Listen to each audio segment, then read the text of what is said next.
नमस्कार। रामायण की कहानी में आज हम एक ऐसे मोड़ पर आ पहुंचे हैं जहां से एक शांत वनवास एक बड़े युद्ध की तैयारी में बदल जाता है। जी हाँ, हम बात कर रहे हैं अरण्य कांड की, यानी जंगल के उस अध्याय की जहां कहानी एक बहुत ही नाटकीय मोड़ लेती है। तो सवाल ये उठता है कि जंगल में एक शांति से चल रही जिंदगी आखिर इतिहास के सबसे बड़े युद्ध की वजह कैसे बन गई। चलिए इसी सवाल का जवाब ढूंढते हैं। तो देखिए, कहानी की शुरुआत होती है जब राम, सीता और लक्ष्मण घने और रहस्यमयी दंडक वन में अपना नया जीवन शुरू करते हैं।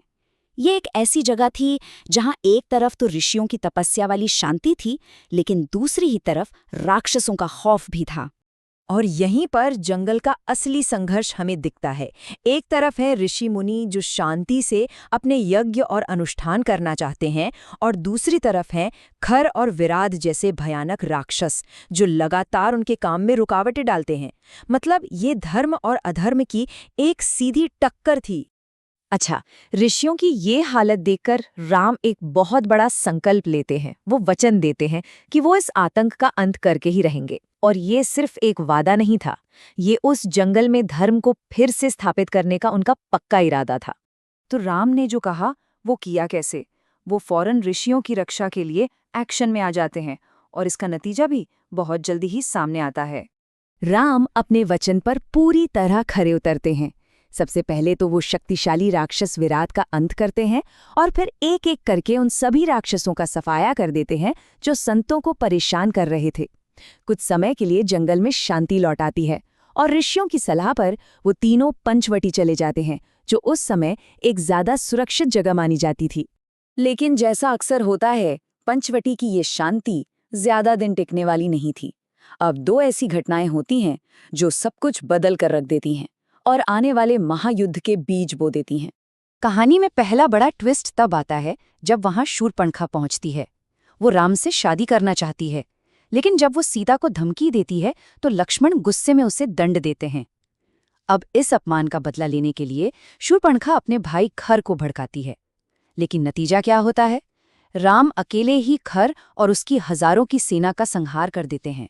और ये सिर्फ एक लड़ाई नहीं थी, यही वो पल था जब पहली बार लंका के राजा रावण को राम की असली ताकत का अंदाजा हुआ, और बस यहीं से उसके मन में बदले की आग जल उठती है। अब कहानी का रुख उस महाअपराध की तरफ मुड़ता है जो पूरी रामायण का केंद्र है।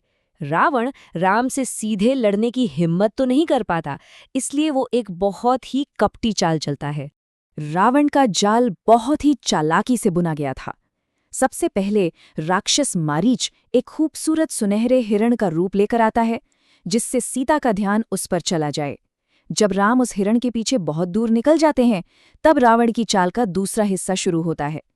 राम के तीर से घायल होकर मारीच राम की ही आवाज में मदद के लिए चिल्लाता है, और वो धोखे भरी पुकार थी, लक्ष्मण जल्दी करो, सीता की रक्षा करो।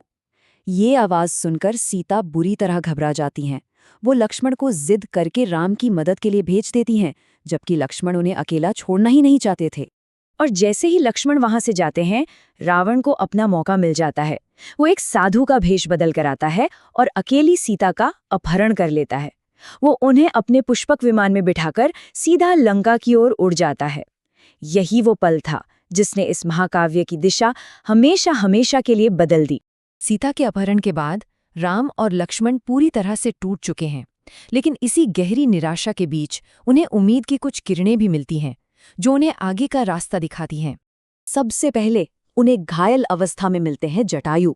जटायु एक महान गिद्ध, जिन्होंने सीता को बचाने के लिए रावण से आखिरी दम तक युद्ध किया था। मरते मरते वो राम को ये क्रूशल इन्फॉर्मेशन देते हैं कि रावण सीता को दक्षिण दिशा की ओर ले गया है, यानी लंका की तरफ। इसके बाद उनकी मुलाकात होती है कबंद नाम के एक राक्षस से। राम के हाथों मृत्यु पाने से वो एक श्राप से मुक्त हो जाता है, और बदले में वो उन्हें एक बहुत जरूरी सलाह देता है, पंपा सरोवर जाकर वानर राजा सुग्रीव से मदद मांगे। ये सलाह उनकी खोज में एक नई उम्मीद जगा देती है। और फिर रास्ते में उनकी भेंट होती है शबरी से, जो सालों से सिर्फ राम की एक झलक का इंतजार कर रही थी। वो अपनी सच्ची भक्ति और प्रेम के प्रतीक के तौर पर उन्हें झूठे बेर खिलाती हैं। ये मुलाकात राम को आगे के मुश्किल सफर के लिए एक आध्यात्मिक शक्ति देती है और ये दिखाती है कि सच्ची भक्ति हर चीज से ऊपर है। तो अब देखिए, रास्ता बिल्कुल साफ था। जटायु ने दिशा बताई, कबंध ने बताया कि किससे मदद मिलेगी, और शबरी ने आध्यात्मिक बल दिया। अब राम और लक्ष्मण का मिशन क्लियर था, पंपा सरोवर पहुंचकर सुग्रीव को ढूंढना। अरण्यकांड यहीं खत्म होता है, राम को एक नया मकसद और एक नई दिशा देकर। लेकिन सबसे बड़ा सवाल अब भी वहीं का वहीं है, वो एक विशाल समुद्र को पार करके लंका तक पहुंचेंगे कैसे? इस सवाल का जवाब हमें मिलेगा रामायण के अगले अध्याय।